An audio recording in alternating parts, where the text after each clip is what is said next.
नमस्ते विद्यार्थी मित्रों, मैं भारती पुरोहित आप सबका स्वागत करती हूँ। तो आज हम हिंदी विषय में अध्ययन करेंगे।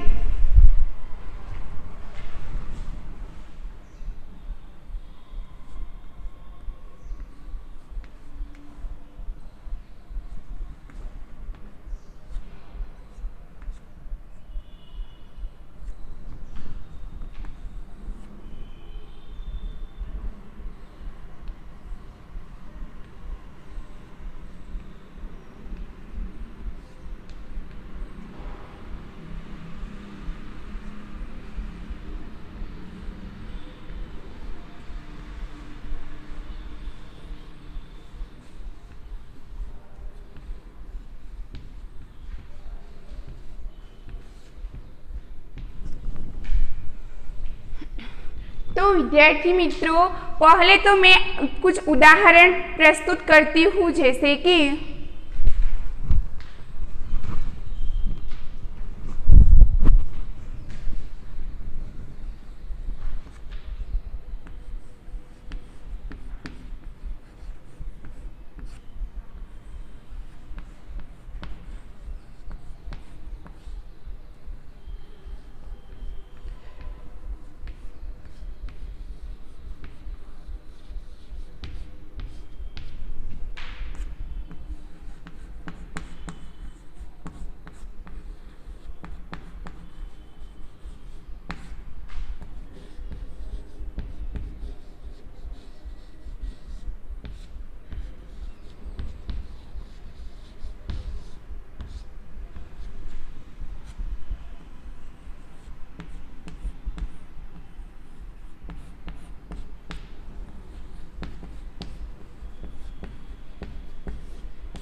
तो विद्यार्थी मित्रों, मैंने काला घोड़ा देखा, मैंने काली बिल्ली देखी। कोशा साहसी बालिका थी, बाल्टी में केवल थोड़ा सा पानी है, बगीचे में सुंदर फूल खिले थे। तो घोड़ा देखा, लेकिन कैसा घोड़ा देखा? तो काला घोड़ा देखा। दूसरे वाक्य में बिल्ली थी, लेकिन कैसी बिल्ली है? तो काली बिल्ली है।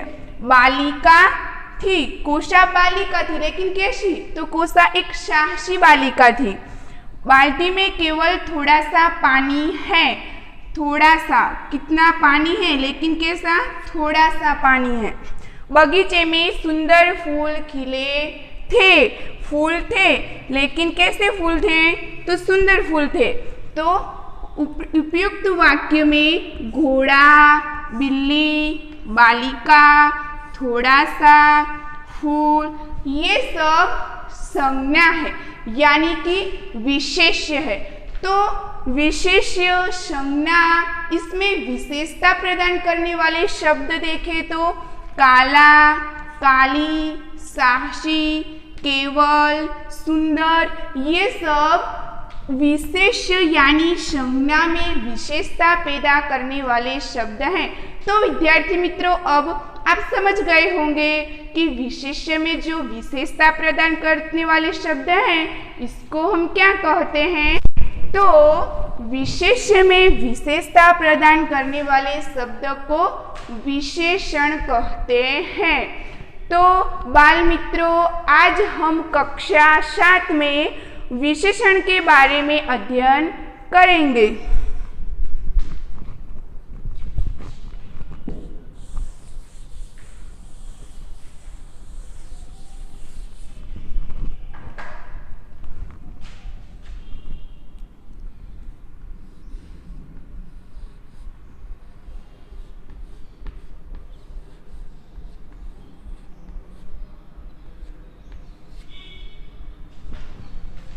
विशेषण यानी संज्ञा या सर्वनाम में विशेषता प्रदान करने वाले शब्द को विशेषण कहते हैं। तो मित्रों, आज हमने विशेषण की परिभाषा देख ली, तो अब विशेषण के भेद यानी कि विशेषण के प्रकार को भी देख लेते हैं। वैसे तो विशेषण के 5 भेद हैं: गुणवाचक विशेषण, निश्चित संख्यावाचक विशेषण, अनिश्चित संख्यावाचक विशेषण, परिमाणवाचक विशेषण और सार्वनामिक विशेषण।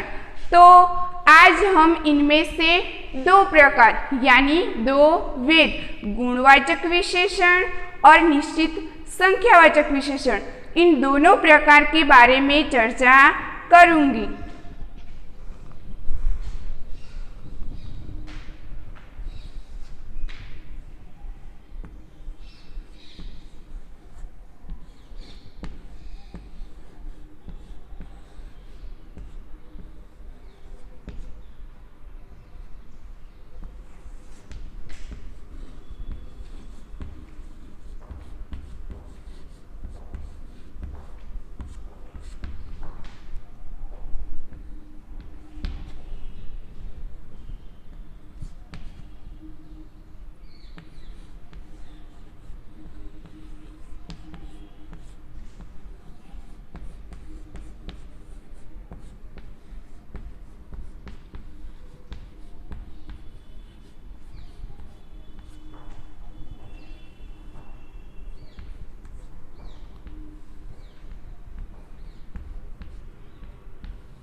तो गुणवाचक विशेषण की परिभाषा देख ले तो जिस शब्द से संज्ञा का रंग, रूप, गुण, दोष, आकार और दिशा का बोध कराने वाले शब्द को गुणवाचक विशेषण कहते हैं। तो गुणवाचक विशेषण के उदाहरण देख ले तो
गुणवाचक विशेषण में क्या था कि रंग, रूप, गुण, दोष, आकार और दिशा का बोध कराने वाले शब्द हो, इसको गुणवाचक विशेषण कहते हैं। जैसे कि दुनिया में ज्यादा सा लोग ईमानदार होते हैं, तो इस वाक्य में विशेषण क्या है? तो ईमानदार, ये विशेषण है, यानी कि उनका गुण का बोध कराता है। कौवा का रंग काला होता है, तो इस वाक्य में काला जो शब्द है ये रंग का बोध कराता है। यह सफेद कपड़ा है, सफेद जो शब्द है यह भी हमें रंग का बोध कराता है। वह चतुर व्यक्ति है, वो व्यक्ति है लेकिन कैसा? चतुर व्यक्ति है। तो जो चतुर शब्द है वो हमें गुण का बोध कराते हैं।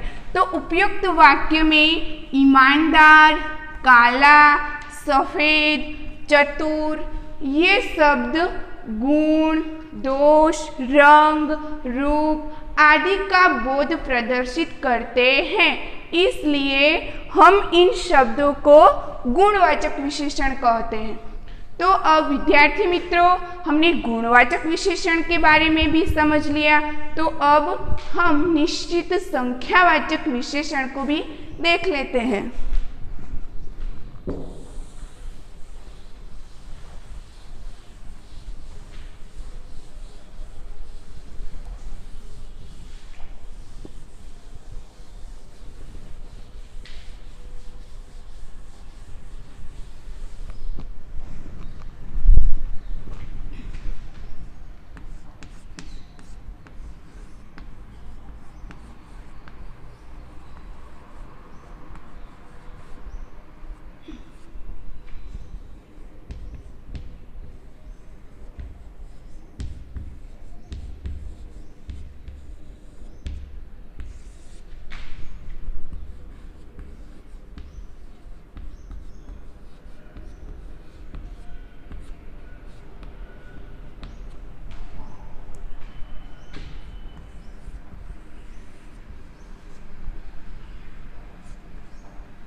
तो बाल मित्रों, निश्चित संख्यावाचक विशेषण ये क्या है?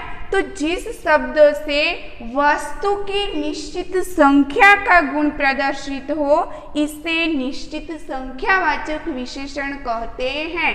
गुणवाचक विशेषण में क्या था? तो इसमें गुण, रंग, रूप प्रदर्शित होता था, और निश्चित संख्यावाचक में निश्चित वस्तु की संख्या प्रदर्शित हो, इसे हम निश्चित संख्यावाचक विशेषण कहते हैं।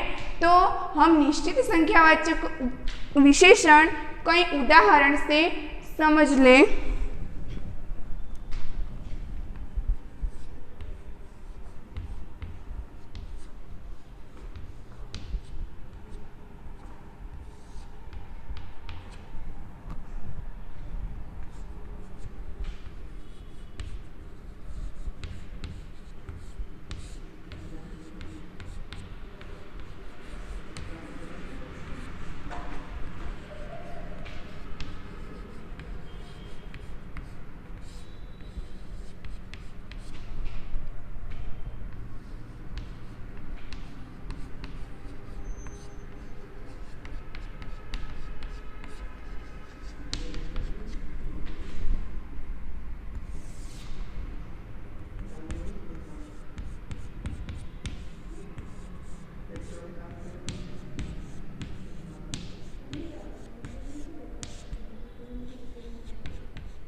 तो प्रयाग में 3 नदियों का संगम होता है।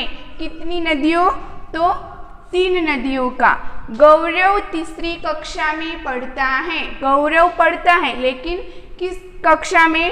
तो तीसरी कक्षा में। हमें केवल आधा लीटर दूध चाहिए। कितना दूध चाहिए?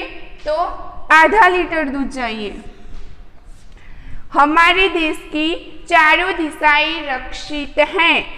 तो चारों दिशाएं। इस उपयुक्त वाक्यों में 3, तीसरी, आधा लीटर और चारों, ये सभी शब्द निश्चित संख्या का गुण, संख्या का बोध प्रदर्शित करते हैं। इसलिए इन शब्दों को हम निश्चित संख्यावाचक विशेषण कहते हैं। तो विद्यार्थी मित्रों, आपने आज विशेषण क्या होता है, तो संज्ञा या सर्वनाम में विशेषता प्रदान करने वाले शब्द को विशेषण कहते हैं। ये परिभाषा भी देख ली। विशेषण के 5 भेद में से 2 भेद गुणवाचक विशेषण और निश्चित संख्यावाचक विशेषण, इन 2 प्रकार के बारे में आपने समझ ली। तो अब बाकी रह गए 3 प्रकारों को हम नेक्स्ट वीडियो में देखेंगे।